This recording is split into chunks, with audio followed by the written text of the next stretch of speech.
Do you want to be able to improve your precision, your accuracy, your ability to aim at your opponent and eliminate them in the fastest time to kill possible? Well, you've come to the right video. My name is Hero. I've made numerous plays, gotten many nukes with pretty much every single gun in this game, and I've got some updated / best settings for you guys to use so that you can have fun on the game, raise your KD, be called a hacker by anybody that you see, even random fucking losers on the internet, and just have fun. In fact, I've been freaking called a loser and a hacker on the internet ever since I was 16 years old playing the original MW3. So you excited to see the best settings possible to rock here in MW3? Definitely stay tuned. So what's up guys, it's here by Quadgy, and welcome to my new best settings video after the Modern Warfare 3 Season 3 Reloaded update. A lot of people always ask for my updated settings, and so I'm here to show you guys if I've changed anything or why I use the things that I use, and just to help you become a better player, raise your KD, and have fun on the game, which we care about. Of course, if you end up being the best player ever, that's pretty cool too, but just try to enjoy yourself, because there's a lot of people out there that will demonize you just for existing and being your best. Fuck those dudes. So if you're looking forward to see my best settings and maybe try them out for yourself or adjust some things for your own liking, then make sure you guys drop a like in the video, subscribe, and turn on those post notifications. I upload high kill nuke gameplays that are entertaining, filled with funny moments and some cool edits. And if you enjoy that, definitely stay tuned to the channel. I want you to enjoy yourself while you're here. And if you can do it, make sure you comment down your KD in the comment section below. That way, you know, when you look at this video, maybe in the future, you can look back at your previous comment and see how much you might have improved in terms of your KD. It's always nice to see improvement. But that's enough of me yapping. Let's go ahead and get on with these MW3 best settings. So our button layout here is going to be bumper jumper tactical flip. And in order to flip it, you just go over here to flip L1, L2, and R1, R2. And if you're wondering what bumper jumper tactical flip allows me to do, it allows me to pretty much jump with R3, which is the right control stick, or not jump, but slide with it. But I jump with L2, which allows me to just jump shot and drop shot way more effectively, slide effectively, because one of the key aspects of Modern Warfare 3 is its movement. And with all these aspects already just put on to my controller by changing the configurations and getting used to this adjustment, I can outplay my opponents like crazy. It's why people think I'm cheating, because I play in such a really weird way. I've been playing this way since Black Ops 3 back in 2015, almost a full decade playing like this, and I can definitely tell you my gameplay has improved considerably ever since making the adjustment back during the jetpack days, which are still now impactful because of the nice movement within MW3. So make sure you guys try this out. You can try out any of the other ones, but this just allows you to pretty much have a special controller just using a regular PS4 controller. Yeah, it's a regular PS4 controller, not even like DualSense Edge, even though I do use that from time to time as well, but I don't even use the paddles. Going on forwards, we got bumper ping off. Stick layout preset default. Controller vibration, I just have it off just because I don't feel like having vibration on, though it could be a placebo if you have vibration on and you feel like you're missing shots. Dead zone inputs, this is all just customized depending on your controller. If you test the stick dead zone and you see some numbers moving around, then you can adjust the dead zones for yourself. But as you can see, it says 0%, so 5 and 5 is like perfect for me to not have any sort of stick drift. And then I have right trigger at 50 here because that's the button that I use, because I play on bumper jumper tactical flipped. This allows me to use my throwing knives or my C4s or whatever without being too accidental with it. You know, I want to be calculated with my play. Going over to horizontal stick and vertical stick sensitivity, they're both at 8 and 8. If you wanted to have better aiming, then you can put it on 1, but then you'd have the worst ability to turn on people, especially if they surprise you from the back. And the opposite can be true. You might be able to turn on people a lot more quickly at around 20, but it might be harder for you to aim. But of course, I tend to stick somewhere in the middle, just have the best of both worlds, good aim, as well as the ability to turn on people. But if you wanted to, you could obviously master a sensitivity. If you're really good at 20, then use 20. Every sensitivity is going to be different, but if you end up liking your sensitivity, then don't mess around with it. Just try your sensitivity out and see what you like. Sensitivity multiplier is just all 1. Vertical aim max is all standard. Aim response curve type is going to be dynamic. This allows you to have some really nice sticky aim assist. But if you wanted to, you could also stick with linear. Some people have liked linear recently, but dynamic is always proven just to give you the most stickiness and be able to adjust your control as much as you can. And don't mess with the aim response curve slope scale. If you leave it at default, you'll have the most stickiness. You don't really want to lower that. ADS sense multiplier focus 1, ADS sensitivity transition timing instant, custom sensitivity per zoom on, and then I put low zoom and 2x and 3x zoom 2.90, so I can be a little bit more precise while using those sorts of optics, whereas the rest of the optics are in higher zoom, and I put that at 1.20 because their sensitivity is a little bit slow, and I want to be able to keep up with my target if they're kind of far away, or if there's somebody that kind of pops up next to me. I don't really end up using these types of zooms anyway, but if I do, I have it on for that. Target aim assist on. Gotta have my little aimbot's aim, of course. Aim assist type, I recommend default. Some people like Black Ops. Those will be the best ones, either Black Ops or default. Don't use precision or focusing because you do lose aim assist within those sections, with those configurations in certain times. So I just wouldn't recommend it. Default in Black Ops will feel the most consistent to you. Third person ADS correction type, assist. And I don't mess with motion sensor behavior in that at all. Maybe you use gyro behavior better, use that, but we're not here for that.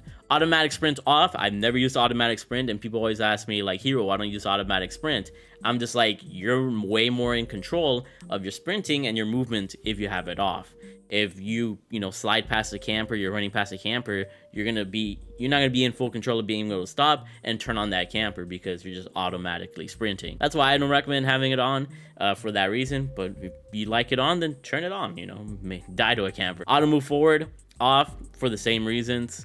Tactical sprint behavior double tap, grounding mantle on, automatic airborne mantle off, ground mantle off, slide dive behavior slide only. And this kind of depends. I typically have this on slide only when I play multiplayer, but if I'm playing Warzone, then I do tap to slide because I can hold to dive, and sometimes you need to dive in Warzone. Where in multiplayer, I don't need to dive at all, so slide only is the best way to go. If you really want to master your movement, I heard your hybrid's pretty good, but it's a little bit finicky, and that's why I don't really trust it. Everything else here, you guys can kind of just see here and copy if you want. I don't really need to explain much of this area. Attack stance activation and behavior, I just have ADS down, or you can turn it off completely. I just have it on for certain challenges. Interact / reload behavior, this is important. Tap to reload is what I use for multiplayer, so it's the standard way to play. But if you're playing Warzone and you're on controller, make sure you put on prioritize interact, or even in zombies. This allows you to press square instead of hold square or X, whatever controller you're playing on. And this allows you to loot faster, open doors quicker, and just be more efficient with your time. So if you're playing Warzone, put prioritize interact. If you're playing multiplayer, tap to reload. Armor play behavior, always have this on apply all, so you're able to run and plate without having to hold triangle necessarily. And then everything else here is kind of personal preference. Manual fire behavior, I just say press. Having it on hold just kind of messes up your fire rate in a sense. And AKIMBO behavior, you can either have it on independent or paired. Like with the shotguns that came out, if you shoot with R1, then it'll shoot the other shotgun as well. And independent is each of the pistols that you're akimboing with are separate with the L1 and R1, or L2, R2, however you shoot. I just stick to independent just because I want to be in the best ammo control. But if you want to, shoot at the same time with something in specific, like those, like the akimbo shotguns, then I would say maybe paired would be fine. But even then, I think sometimes you can get a one shot with one shotgun or pistol or whatever. So it depends on your own personal preference. Everything else here is, whatever the case is. And let's move on to the PC graphics settings. And here we are on my graphics settings, and I will show off console graphics settings after showing off my PC, because I do play on PlayStation from time to time. But my display mode is full screen borderless. This just allows me to be better as a content creator, to tab in between the things that I do, recording and stuff. But if you play on a single PC and you don't do content creation or anything, make sure you do full screen exclusive. This will allow you to have the most of your PC and be able to play at the best level that you can. It's just as a content creator, I gotta have this on. Screen refresh rate, in case you guys are wondering as well, I do play on a 3080 Ti PC with a certain CPU that you guys will see on screen and 64 gigabytes of RAM. And on my monitor, I have an AOC 27-inch curved monitor at 144 Hz and 1440p. So this might be 1080 for you or whatever the case is, but just thought you guys would be curious about that. And when it comes to the actual settings you can change, NVIDIA Reflex Low Latency, you should just have this on in most cases. Some people like off, some people like on plus boost. In most cases, I feel like most PCs do better with just on. Makes the PC feel a little bit more smoother. Once again, you can just test that part out. Eco mode preset here is going to be efficiency. And then everything else here is kind of like personal preference. And there's my frame limits in case you guys are curious. Now going over to the actual quality settings here. When it comes to render resolution, I just have it at 90 because I already play on a 1440p monitor with 1440 graphics. So having it at 90, allowing me to get a little bit more frames out of my PC because I stream, record everything off of one PC, is very beneficial. But if you don't do any sort of content creation, I will try to have this, kept at 100, especially if you play on 1080p. Because if you're sacrificing some fidelity, things are going to look a lot more blurry. For me, the game looks really good, even at 90, which allows me to, fish out opponents a little bit better. Everything else here is kind of personal preference. Upscaling size sharpening, fidelity FX cast, and you got to put that in 90. This is kind of personal preference. I heard bad things about this. I wouldn't recommend having this on. Revamp scale target, you have this at 80 or 90, depending on whatever works better for you. If you feel like your PC is bugging out, then put it on 80, and vice versa if you feel like it works better on 90. Texture resolution is going to be normal, just so the game looks cleaner for you guys. But if I wanted more frames, then I could put it on low or very low. But I put it on normal just so the game looks good for you guys. And the same thing happens to texture filter anisotropic. Makes the guns look better, the environment looks better. But if I wanted more frames, I could put it on low. Depth of field off, just because if you have it on, there is a little bit of a blurriness in the background. As you can maybe see in the images here. So you just better to have it off. Detail quality level low. Particle resolution normal, bullet impacts on, precision effects on, shader quality low, just for more frames. On-demand texture streaming off, local texture streaming quality low, shadow quality very low, SSS off, ambient occlusion off, SSR off, static reflection quality low, tessellation off, volumetric quality low, deferred physics quality off, weather grid volume is low, and water quality at wave wetness. Now moving on forward to our view here, my field of view or my FOV is 120. I just like to see as much of the environment as possible, and thus I can pick out opponents a little bit better because I'm able to see them. And more importantly, ADS field of view is going to be independent.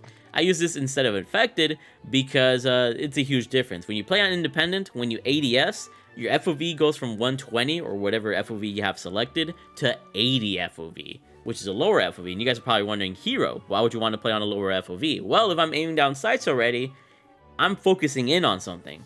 So when you have a lower FOV, everything appears bigger, and thus you're able to pick out whatever's far in the distance or whatever you're aiming at a lot more better. And that's the way I like to think.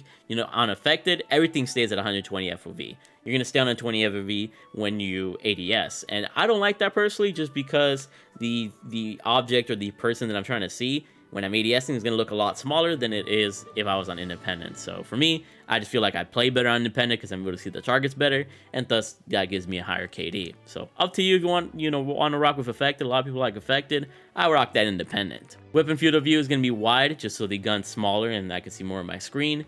Third person field of view 90, pretty much for the same reasons as before. And vehicle field of view wide, same as weapon field of view. World motion blur and weapon motion blur, have these off. If you have these on, you are hurting yourself. If you're moving around and you see blurriness, you might, go around a corner and it just looks blurry. You're not going to be able to pick out somebody. They're going to kill you before you kill them. So just have this off.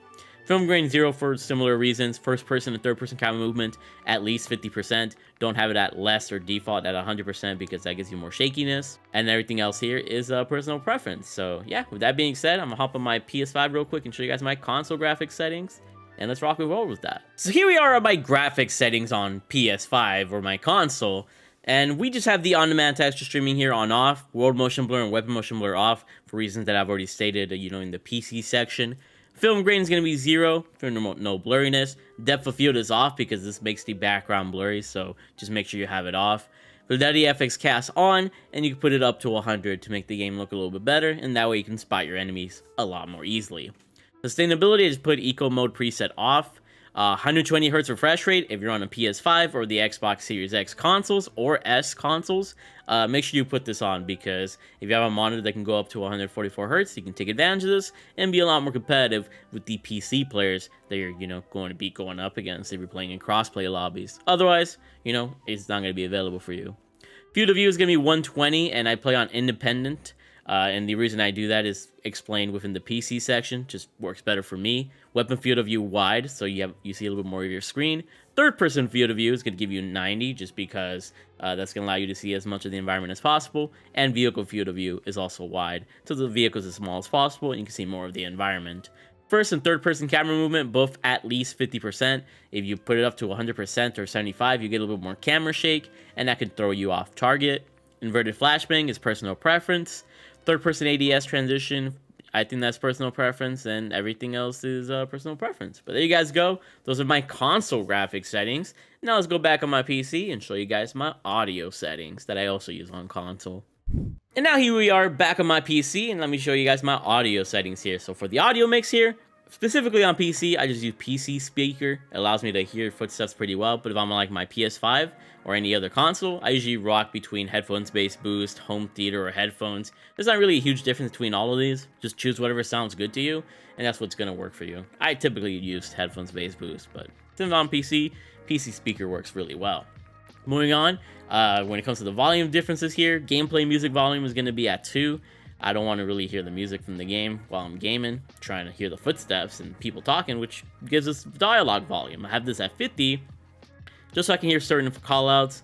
Not really too important to hear somebody, that's why I put them a little bit more lower. But effects volume has got to be maxed all the way out. This allows you to hear footsteps, somebody reloading, somebody armoring up, glass breaking. Very little things that you should pay attention to, and this will kind of focus in on that. Kill streaks coming in. Cinematic music volume, low once again, and war tracks volume is at 40. And voice chat volume, once again, at 60, just so I can obviously, listen to the trash talkers. And I don't have it too high, because some people would just be blasting music in their mics, so I don't want to deal with that. Voice chat on, all this is personal preference, I believe. And then going over to subtitles here, if I wasn't a content creator, I would actually put subtitles on for both multiplayer and Warzone. And the reason being is because sometimes it's easier to read callouts, because sometimes you hear like enemy missile inbound or whatever, but that might be delayed. And the subtitles are always like really fast and on point, so sometimes it's easier to read a subtitle and then react accordingly. But it just looks kind of ugly for like videos and stuff, so I don't have it on. But I would recommend you have it on, because that could come in really clutch. I believe everything else here doesn't matter, so we're gonna go ahead and end things off with the interface settings. Now, when it comes to the interface settings, we're already talking about subtitles. That could be your own personal preference. Color customization, these are the colors that I have. You can obviously, change things up for yourself and, choose whatever colors work for you. Minimap shape, make sure it's on square. If you have it on round, you're gonna be losing out on surface area and potential red dots you're gonna be missing out on. So just don't have it on round. That will actually hurt you a lot. Minimap rotation on. Horizontal compass on, just in case you have a counter UAV up or enemies have a counter UAV up and you can't see the minimap for some reason. The compass is there, and you will see red dots appear on there. So just have this on. It would really help you. Crosshair static. This is so you have a little bit less wobbliness and you have a little bit more accuracy to make you more accurate, even though it's kind of placebo. And the center dot is on and largest, so I can be a little bit more accurate when it comes to playing the game. Hit marker visuals on, damage-based hit markers on. This is all like personal preference here. Squad health and stamina, I just have health bar only. I don't think you should have the stamina bar. It doesn't really matter to see your teammates' stamina bars, so I just think health bar makes sense. Telemetry, I just have FPS, server latency, and packet loss on. FPS to see how much frames I have, certain latency, and packet loss to see if it's a laggy server, whatever the case is, which would then kind of make me understand why I'm like losing gunfights or whatever.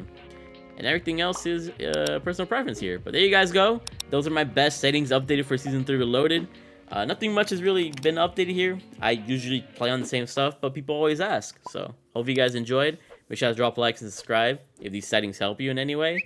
And I just want to say, keep being big ballers. I should have a rank play loadouts video later today. I love you all.